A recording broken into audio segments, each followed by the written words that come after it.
Welcome back. Our sponsors at MusicalFare Theater are entering their 36th season, and I'm joined now by Artistic Director Randy and Marketing Director Doug with a sneak peek into what they have planned for this year, and there are so many good things coming up. Thank you guys for being here today.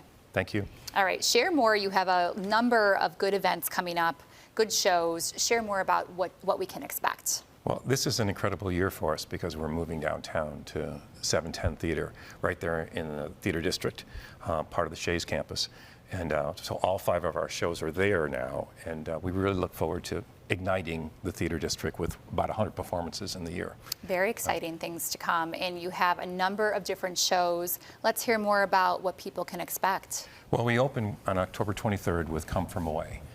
Come From Away is a very moving story about what happened on 9/11, but not what happened in New York, but what happened in Gander, Newfoundland, when all of the planes that were supposed to come into the United States were rerouted because U.S. airspace was you couldn't come into it. And so approximately 10,000 people landed in Gander, a town that is about that population. And they all were on the tarmac. And so they were stuck there for 3 or 4 days. And what happened was a great human story. And it's a great musical, was nominated for Tony Awards. We're really looking forward to producing it. And that was a true story, correct? True story. And it's a show I really wanted to open this season with because it's the best of human behavior, and I think we all could use that at this point. 100%. Yeah. So emotional, I'm sure, and so inspiring. What else do you have coming up as well? That's followed by Irving Berlin's White Christmas. So everyone's familiar with the movie White Christmas, and it's based on that, pretty much beginning to end, but it features all those hit Irving Berlin songs like I Love a Piano and Blue Sky, and of course, White Christmas. So it's perfect for the holidays. It's coming to the Theater District at a time that'll make it very festive, and all the beautiful costumes. The choreography is very lovely, but there's a lot of tap dancing, which is always an audience pleaser. So yes.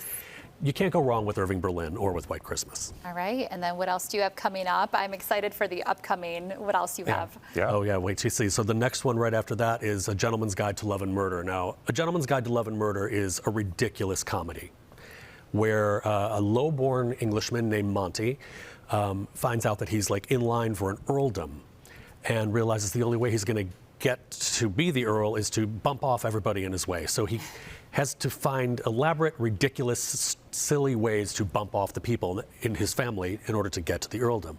So the really fun part about it is the entire family, whether they're male or female, is played by one actor. So one actor plays everybody in that whole sequence of people that have to be bumped off for Monty to possibly get what he's going to get.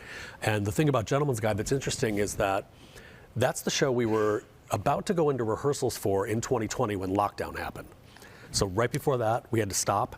Then we postponed the show and postponed the show and postponed the show. We finally got to do it in the summer of 2022, and the run itself was going pretty well. We got a couple of weeks in, and it was sold really well, but then the cast got hit by COVID, and we had to shut the show down. So we never got to finish our run, and audiences seemed to love it, so we wanted to bring it back. So hopefully everybody can see it this time because it's really, really funny and really, really enjoyable. All right, now's the time to let it shine. And then you have 2 other shows coming up. Yeah, opening on April 2nd, Holy Thursday, is Jesus Christ Superstar. So it opens during Holy Week and runs for 2 more weeks after that.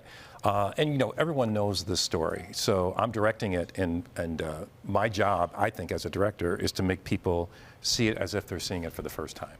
How can we surprise audiences with ways of portraying things that are accurate and that is a story everyone knows, but doing it in a way that's fresh and different. So I'm really looking forward to that production. And I have to say, one of my favorites is coming up after that, and that is Hairspray. It's the best. It's so good. Share more about it's coming up in May. What you're most excited about? Yeah, it's coming up in May. It's the last show of the season for us. That'll close us out. It's if you don't know the show, it's a rip-roaring musical comedy about a girl who really just wants to dance on a TV show.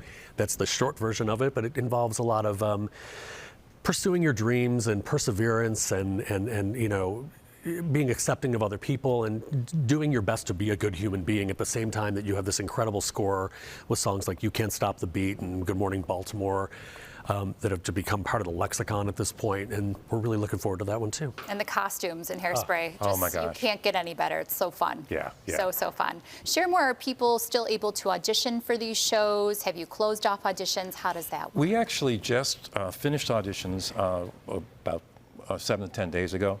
Superstar was the last show to be cast, but we cast other shows. We cast generally in the spring. And we have open auditions. We go to the Theater Alliance of Buffalo auditions. We saw over 100 people there. Then we bring people to our own callbacks.